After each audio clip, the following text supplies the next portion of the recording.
ورحمة الله وبركاته. الحمد لله وكفى وسلام على عباده الذين اصطفى. أما بعد فأعوذ بالله من الشيطان الرجيم. بسم الله الرحمن الرحيم.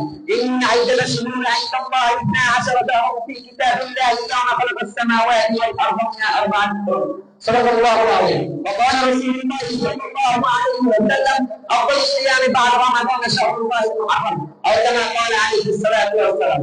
অর্থাৎ একজন ছাত্রবাদের আজকে এই দিনের সম্মানিত সভাপতি ও বিদ্যালয় সাহেব এবং আমার সঙ্গে বাংলার ছাত্রবাদের আগত একটা টিম নির্বাচিত সম্মেলন সবাই প্রথমে আমার অন্তরের সন্দেহ থেকে আন্তরিক শুভেচ্ছা অভিনন্দন। প্রিয় উপস্থিতি, আপনারা সবাই অবশ্যই সম্পর্কে অবগত রয়েছেন। আল্লাহ তাআলা পবিত্র কোরআনের মধ্যে যে 4টি মাসকে সম্মানিত করে ঘোষণা দিয়েছেন, মুহররম মাসের মধ্যে অন্যতম। আর এই মুহররম মাসের দপ্তরকে আশরা বলা হয়। আশরা সম্পর্কে আমাদের অনেক বিভ্রান্তি রয়েছে, অবগত রয়েছে।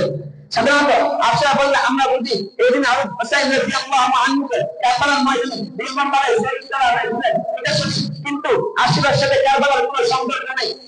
এটা আমরা বিশ্বাস করি যে কারবালা দিন সম্পর্কে আশরার দিন ছিল, কিন্তু আমরা যখন কোনো দিবস পালন করতে যাব তখন দেখবো শরীয়ত সেই দিবসে কোন দৃষ্টিতে দেখবে এবং আল্লাহ রাসূল সাল্লাল্লাহু আলাইহি ওয়াসাল্লাম কোন দৃষ্টিভঙ্গিতে সেই দিবস পালন করেছে, কিন্তু সাহাবায়ে কেরাম কোন দৃষ্টিভঙ্গিতে সেই দিবস পালন করেছেন, আমরা সেই দিবস পালন করার চেষ্টা করব। প্রিয় মুসলিম, আল্লাহ রাসূল সাল্লাল্লাহু আলাইহি ওয়াসাল্লাম বললেন তখন দেখলেন সেখানকার ইমান চলে আসে। আল্লাহ সাল্লাল্লাহু আলাইহি ওয়াসাল্লাম তারা বললেন আল্লাহ সুবহানাহু ওয়া তাআলা হযরত মুসা আলাইহিস সালামকে ফেরাউনের কবর থেকে মুক্তি দিয়েছে আর ফেরাউনকে ছেড়ে ধ্বংস করে দিয়েছে। আল্লাহ রাসূল সাল্লাল্লাহু আলাইহি ওয়াসাল্লাম বলেছেন নাহনু আ'লামু বিল-মুসলিমিন রাসামাহু আলাইহি ওয়াসাল্লাম আমরা মুসা আলাইহিস সালাম তোমাদের থেকে বেশি না হয়।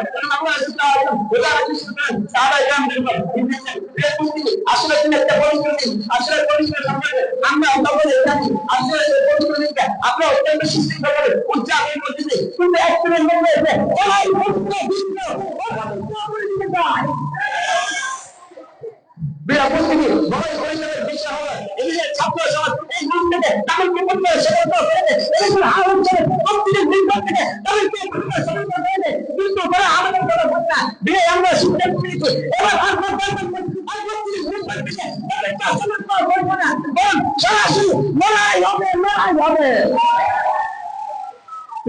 আমার প্রস্তুত থাকবেন, সকলে প্রস্তুত থাকবেন। বিশাল লড়াই হবে, সেই লড়াই এক করতে থাকবে বলেছেন আরেক পক্ষে থাকবে ইমান, সেই লড়াই এক পক্ষে থাকবে কাফের মুশরিক হিন্দু বৌদ্ধ খ্রিস্টান, আরেক পক্ষে থাকবে মুসলমান, সেই লড়াই এক পক্ষে থাকবে কবরের সঙ্গে আর সমস্ত বাতিল শক্তিগুলো আরেক পক্ষে থাকবে ইমান শক্তি, সেই লড়াই অংশগ্রহণ করে হযরত হুসাইন রাদিয়াল্লাহু আনহুর মতো সেই ভয়ে জাহান্নামের মধ্যে লম্বা জন্য কারা প্রস্তুত আছেন।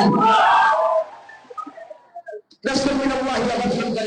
السلام عليكم ورحمة الله وبركاته.